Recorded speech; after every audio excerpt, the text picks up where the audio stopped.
Hi అండి, welcome back to our channel Vasudha works. నేను మీ వసుదా.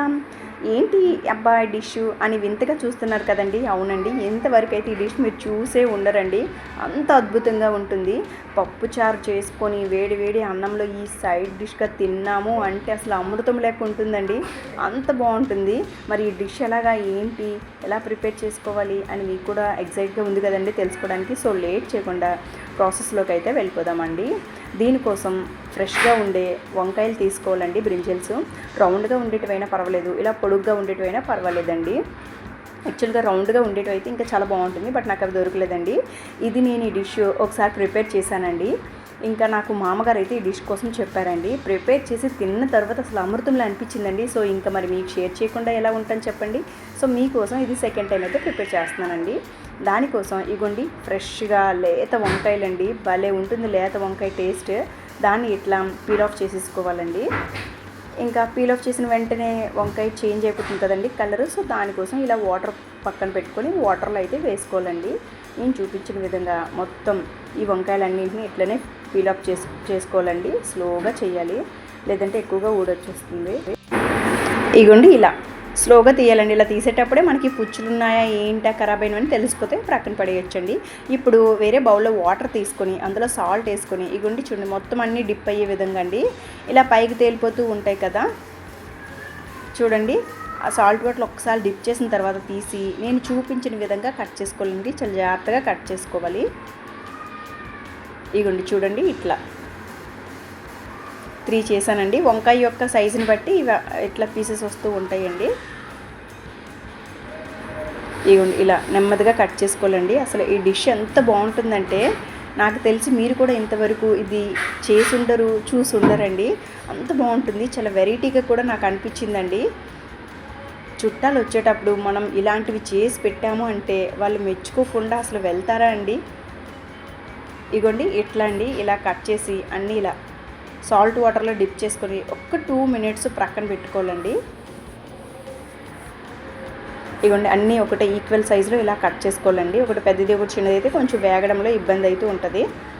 అలానే పెద్ద ఇబ్బంది ఏం అవ్వదు, పర్వాలేదండి. ఇగోండి ఇలా హైట్ పెట్టామనుకోండి దానిపైన మొత్తం అన్నీ వాటర్లో డిప్ అయిపోతాయండి. 5 minutes ప్రక్కన పెట్టుకొని దీనికోసం మనం ఇగోండి బ్యాటిల్ అయితే ప్రిపేర్ చేసుకోవాలండి. దానికోసం నేను 1 కప్పు మైదా, 1/2 కప్పు కార్న్ఫ్లవర్ తీసుకున్నానండి. మైదా ప్లేస్లో గోధుమ పిండి కూడా వాడుకోవచ్చు.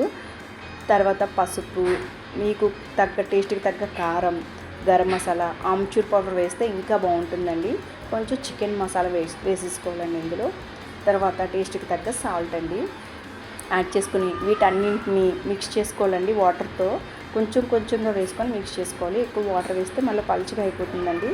అప్పుడు బ్యాటిల్ మనం వంకాయలు డిప్ చేయడానికి ఇబ్బంది అయిపోతుంది. ఇదిగోండి నేను చూపిస్తున్న విధంగా మిక్స్ చేసుకోవాలి. హ్యాండ్తో మిక్స్ చేసుకుంటే ఇంకా బాగా మిక్స్ అవుతుందండి, స్పూన్తో అయినా పర్వాలేదు. ఇగోండి ఈ కన్సిస్టెన్సీలో ఉంటే సరిపోతుంది బ్యాటిల్ అనేది. ఇగోండి ఇప్పుడు దీన్ని ప్రక్కన పెట్టుకొని బ్రెడ్ ఉంటుంది కదండి, ఒక 3 బ్రెడ్ పీసెస్ తీసుకొని ఇలా మిక్సీ పట్టుకున్నానండి. బ్రెడ్ గమ్స్ అండి ఇవి. వీటిని కూడా మనం ముందుగా ప్రిపేర్ చేసుకొని ప్రక్కన పెట్టుకొని ఇప్పుడు ఈ బ్యాటిల్ ఉంటుంది కదండి, ఇందులోకి మనం ఆల్రెడీ సాల్ట్ వాటర్లో డిప్ చేసి పెట్టుకున్నాం కదా ఆ వంకాయల్ని ఇలా మొత్తం అండి లోపల కూడా స్ప్రెడ్ అయ్యే విధంగా డిప్ చేసుకోవాలి. చూడండి నేను చూపిస్తున్న విధంగా చేసుకోవాలి. ఇలా ఈ లోపలికి కూడా అప్లై చేయాలండి.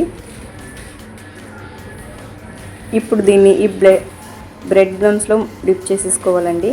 ఇదిగోండి ఇట్లా మొత్తం అంతా లోపలికి కూడా వీటిని అప్లై చేసుకోవాలండి. బ్రెడ్ వల్ల సగం టేస్ట్ వస్తుందండి. దీనికి కొంచెం ఘాటుగా ఉంటేనే టేస్ట్ ఉంటుందండి. అలా కట్ చేసి పెట్టుకున్నవన్నీ ఇలా డిప్ చేసుకోవాలండి. ఫస్ట్ మనం ప్రిపేర్ చేసి పెట్టుకున్న బ్యాటిల్లో డిప్ చేసుకోవాలి. తర్వాత తీసి ఇలా ఈ బ్రెడ్ క్రమ్స్లో డిప్ చేసుకోవాలి. తర్వాత స్టవ్ పైన ప్యాన్ పెట్టి అందులో ఆయిల్ వేసుకుని ఆయిల్ బాగా హీట్ అవ్వాలి. ఈ ప్రాసెస్ అంతా హై ఫ్లేమ్లో మాత్రమే చేయాలండి, ఆయిల్ చల్లగా అవ్వకూడదు. ఇగోండి ఆయిల్ బాగా హీట్ అయిన తర్వాత మనం బ్రెడ్లో డిప్ చేసుకుని పెట్టుకున్నాం కదండి బ్రింజల్స్, వాటిని ఇలా ఆయిల్లో ఇలా స్ప్రెడ్ చేయాలండి. దానివల్ల లోపలంతా బాగా క్రిస్పీగా వేగుతుంది. ఇగోండి ఇట్లనే ఒక 5 నిమిషాలు విడిచిపెట్టేసేయాలండి. చూడండి మీకు మొత్తం ప్రాసెస్ అంతా స్కిప్ చేయకుండా ఎట్లా రోస్ట్ చేయాలో కూడా చూపిస్తాను.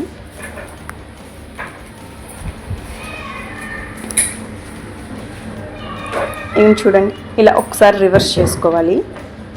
మొత్తం అంతా డార్క్ బ్రౌన్ కలర్లోకి వచ్చేస్తుందండి. అంతవరకు వేయించుకోవాలి. అప్పుడే దీని యొక్క టేస్ట్ బాగుంటుంది, క్రిస్పీగా ఉంటుందండి. ఇదిగోండి మిగతా అన్నీ ఇట్లా ప్రిపేర్ చేసి ప్రక్కన పెట్టుకోవాలండి. ఇదిగోండి మళ్ళీ ఇట్లా ఉల్టా తిప్పుకోవాలి.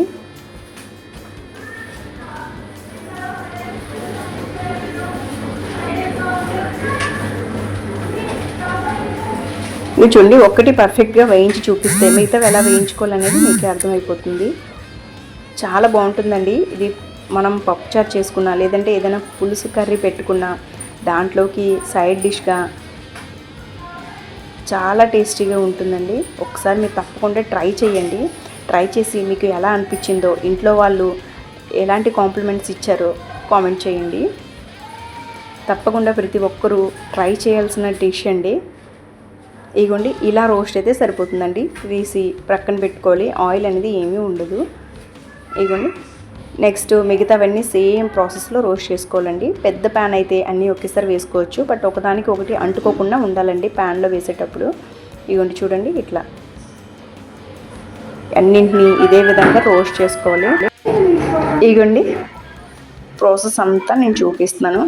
ఈ టేస్ట్ అంతా మనం ఈ రోస్టింగ్లోనే ఉంటుందండి. దీని టేస్ట్ ఎంత క్రిస్పీగా వస్తుందంటే వంకాయ మొత్తం అంతా లోపల క్రిస్పీగా అయిపోతుందండి. ఇగోండి చూడండి, ఇగోండి ఈ కలర్లోకి రావాలండి. వచ్చిన తర్వాత మనం ఇది గనక తిన్నాము అంటే ఇంకా అమృతంలో ఉంటుందండి. ఇంకా ఇలా కాకుండా ఈవినింగ్ స్నాక్ టైంలో తిందాము అని కొంతమంది అనుకుంటుంటారండి. ఈవినింగ్ స్నాక్ టైంలో అయినా తినొచ్చు, బట్ ఏంటంటే కొంచెం వేడిగా ఉండేటప్పుడే తినాలండి. చల్లగా అయిపోతే కొంచెం మెత్తగా అయ్యే అవకాశం ఉంటుంది. క్రిస్పీగా ఉంటుందండి వేడిగా ఉండేటప్పుడే. దీన్ని ఇంకా సాస్లో డిప్ చేసుకొని కూడా తినొచ్చండి. చూడండి అసలు నోరు ఊరిపోతుందండి నాకు చేస్తున్నప్పుడే, చెప్తున్నప్పుడే. సో ఇంత టేస్టీ డిష్ మీరు కూడా ప్రిపేర్ చేస్తారని అనుకుంటున్నాను. వీడియో మీకు యూజ్ అనిపిస్తే కనుక సేవ్ చేసుకోండి. అండ్ ఇలాంటి మరెన్నో వీడియోస్ కోసం ఛానల్ అయితే సబ్స్క్రైబ్ చేయడం మాత్రం మర్చిపోవద్దు. అండ్ మీకు కనుక ఈ డిష్ నచ్చితే మీ ఫ్రెండ్స్ కూడా షేర్ చేయండి. ఇంకొక స్పెషల్ డిష్తో, స్పెషల్ రెసిపీతో మరలా కలుద్దాం. అండ్ నా డైలీ వ్లాగ్ కూడా రికమెండ్ చేస్తున్నారని చాలామంది కామెంట్స్లో అడుగుతున్నారు. సో నేను త్వరలోనే నా డైలీ వ్లాగ్ అయితే అప్లోడ్ చేస్తానండి. ఇగోండి ఇట్లా డిప్ చేసుకొని తింటే, నేనైతే ఈవినింగ్ స్నాక్ టైంలో దీన్ని యూజ్ చేశానండి. ఇంకా మెయిన్గా పప్పుచారుతో పక్కా మనం ట్రై చేయాల్సిన డిష్ అని అయితే మాత్రం చెప్తానండి. సో దీనికోసం ఫ్రెష్ వంకాయలు తెచ్చుకుంటే బాగుంటుందండి. స్మాల్ రిక్వెస్ట్ అండి, షార్ట్ వీడియోస్ చాలా బాగా సపోర్ట్ చేస్తున్నారండి. అదే చెప్తే లాంగ్ వీడియోస్ కూడా సపోర్ట్ చేసి నా ఛానల్ని ముందుకైతే గ్రో చేస్తారని అనుకుంటున్నానండి. Thank you. ఇంకో డిష్తో మళ్ళీ కలుద్దాం. Thanks for watching.